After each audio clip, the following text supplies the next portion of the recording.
એક જોરદાર વાત તમને કહું. તમને બધા લોકોને ખ્યાલ જ હશે ને કે જ્યારે તમારી ઈએમઆઈ ભરવાની આવે, હપ્તો બાઉન્સ થાય, ગાડીની લોન ના ભરી હોય ને લોનવાળા હપ્તાવાળા ઘેર ગાડી ખેંચવા આવે કે ક્રેડિટ કાર્ડનું બિલ માગવા આવું, ત્યારે તો બધા લોકો તમારો હપ્તો આલવા કે બિલ આપવા આવી જતા છે ને. આવું નહીં થતું નહીં? તો બરાબર. કદાચ તમે દવાખાનામાં જ્યાં હોય, તમારે કોઈ હગવાળું દવાખાનાની અંદર દાખલ કરી હોય, દવાખાનાનું બિલ ભરવાનું હોય, ત્યારે સગા સંબંધીઓ અને બધા સમાજવાળા લોકો તમારી હેલ્પ કરવા આવતા હશે નહીં? આવ્યું ના હોય? તો જ્યારે આપણે લગ્ન કરવો હોય, કોઈ પ્રસંગ આવે કુટુંબની અંદર, પૈસા ના હોય, તો બધા લોકો મદદ કરવા આવું નહીં આવતા. તો લોકોને કોમ આપવું જ નહીં તમારા, તો તમે લોકો વિશે શું કા આટલી બધી ચિંતા કરો છો? આપણે લોકો સબસે બડા રોગ ક્યાં કહેંગે લોગ, આપણે લોકો આખી જિંદગી એની અંદર જ કાઢી નાખીએ છીએ કે ચાર લોકો શું કહે છે, સમાજ શું કહે છે, પેલો શું કહે છે, ફલાણું શું કહે છે, ઢેકણું શું કહે છે. પણ જ્યારે પણ આપણને તકલીફ આવે ત્યારે આ બધામાંથી એક પણ વ્યક્તિ આપણી મદદ કરવા નહીં આવતો હતો. આપણા મોબાઈલની અંદર 500 થી 1000 કોન્ટેક્ટ હશે દરેકના મોબાઈલની અંદર. ચલો આપણે એવરેજ માનીએ તો આપણા મોબાઈલની અંદર સમજી લો કે 200 કોન્ટેક્ટ હશે.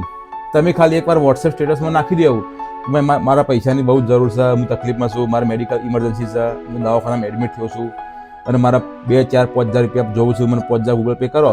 તમારા મોબાઈલની અંદર 500 લોકોના નંબર હશે, 500 લોકો તમારું સ્ટેટસ જોશે, 5-10 લોકો ખાલી ફોર્માલિટી માટે હારા બનવા માટે તમને ફોન કરશે, 2-4 લોકો ભાગ્ય જ હશે એવા કે ભાઈબંધ મિત્ર સંબંધી તમને શું થયું, બોલો, કોઈ જરૂર હોય તો તમને પૈસા ખાતામાં નખાવું. એટલે અસલ રિયાલિટી આ છે. ગણ્યા ગોઠ્યા 2-4 લોકો જ આપણા હોય છે, બાકીના 99% લોકો બધા બેકાર હોય છે, કોઈ આપણા કોમ નહીં આવતું હતું.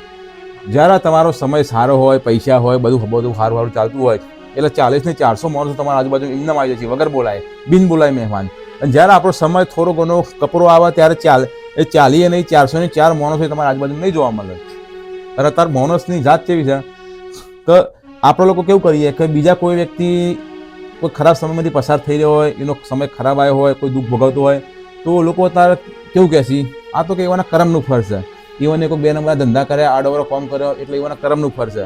જ્યારે પોતાના પર વારો આવે એટલે પબ્લિક કેવું કહે છે કે આ તો ભગવાન મારી પરીક્ષા કરે, ઈશ્વર મારી પરીક્ષા કરે છે, હું તો ખરાબ નહીં પણ ભગવાન પરીક્ષા તો બધાની કરે. એટલે વ્યક્તિ એવો છે, આપણે લોકો એ ભૂલી જઈએ છીએ કે કોકના હું 1 ઓગરી કરીએ તો 4 ઓગરી આપણી બાજુ હોય. અને મોટાભાગે એવું જ હોય છે કે આખી જિંદગી માણસ સમાજ વિશે, લોકો વિશે વિચારતો હોય છે. તમારા ઘેર તમે લાઇટ બિલ ઘરનું ના ભર્યું હોય, GBી વાર તમારું લાઇટ બિલ કાપવા આવ્યા હોય, તો તમારું પડોશી તમારું લાઇટ બિલ ભરવાનું છે, સોસાયટી વાળા તમારું લાઇટ બિલ ભરવાના છે. તો આપણે આખી જિંદગી પડોશી, સોસાયટી, સમાજને ખુશ રાખવા માટે જીવતા હોઈએ છીએ.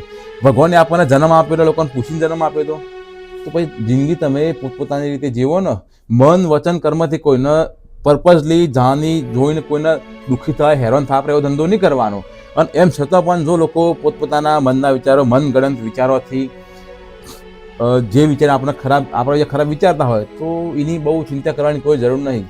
ગમવામાં તો લોકોને ભગવાન નહીં ગમતા, 100% તો ઈશ્વર પણ કોઈને પસંદ નથી. આપણે તો માણસ છીએ, એટલે આપણે કોઈ અહીંયા બધા લોકોને ઇમ્પ્રેસ કરવા માટે જન્મ નહીં લીધો હતો. એટલે ઘણી વખતે નહીં કહેતા ફલાણું મન નહીં ગમતો, ફલાણું મન આવું કહે, ફલાણું મન તેવું કહે. ભગવાનથી એ લોકોને તકલીફ હોય છે. તમે શું વાત કરો, આજે કાલે કોઈ જગ્યાએ માતાજી ભગવાનની કોઈ બાધા રાખે જો એવાનું કામ ના થાય ને તો માણસ તો ભગવાને બદલી નાખે છે, ભગવાનથી પણ નફરત કરે છે. આપણે તો માણસ છીએ. એટલે સમાજ, દુનિયા આવી જ છે. દુનિયાની અંદર 800 કરોડ માણસો છે, તો 800 કરોડ માણસોની ફિંગરપ્રિન્ટ જોવા જઈએ ને તો ફિંગરપ્રિન્ટ બધાની અલગ અલગ આવે. સેમ પ્રમાણે બધાનો ખોપરો અલગ અલગ જ છે. એટલે આપણે એવી આશા ના રાખીએ કે બધા લોકો આપણને ગમાવે, પસંદ કરે, કે બધા લોકો આપણાથી ખુશ રહે. ધંધો હોય, બિઝનેસ હોય, કોઈ પણ વસ્તુ હોય, પણ લાઈફની અંદર અપ્સ ડાઉન ચાલતું હોય તો એ પ્રોબ્લેમ હોય તો એ પ્રોબ્લેમ આપણે સોલ્વ કરવાનો છે. કોઈ આપણને બચાવવા કે કોઈ આપણી મદદ કરવા નહીં આવવાનું. આ વસ્તુ તમે સાંજમાં સમજી જાઓ તો સારું. એક કહેવત છે ગુજરાતીમાં કે સત્ય હંમેશા કડવું હોય છે. બરાબર છે, સત્ય તો કડવું હોય ખરું, પણ સત્ય બધા માટે કડવું નહીં હોતું. સત્ય જૂઠા માણસો માટે કડવું હોય છે આમ જોવા જઈએ તો. એટલે કહેવત સાચી છે ને કહેવત અર્થિક સાચી નહીં, પણ એટલે જૂઠા માણસો હોય એમના માટે સત્ય હંમેશા કડવું હોય, બાકી સત્ય તો સાચું જ હોય છે. તો વિડીયોનો હું અહીં અંત કરું. તમારા જે પણ પ્રતિભા હોય કોમેન્ટ કરજો, વિડીયોનો શેર કરજો, પસંદ આવે તમે ચેનલના લોકો સબસ્ક્રાઈબ કરજો. આપણે મળીએ આવા એક બીજા વિડીયોની અંદર.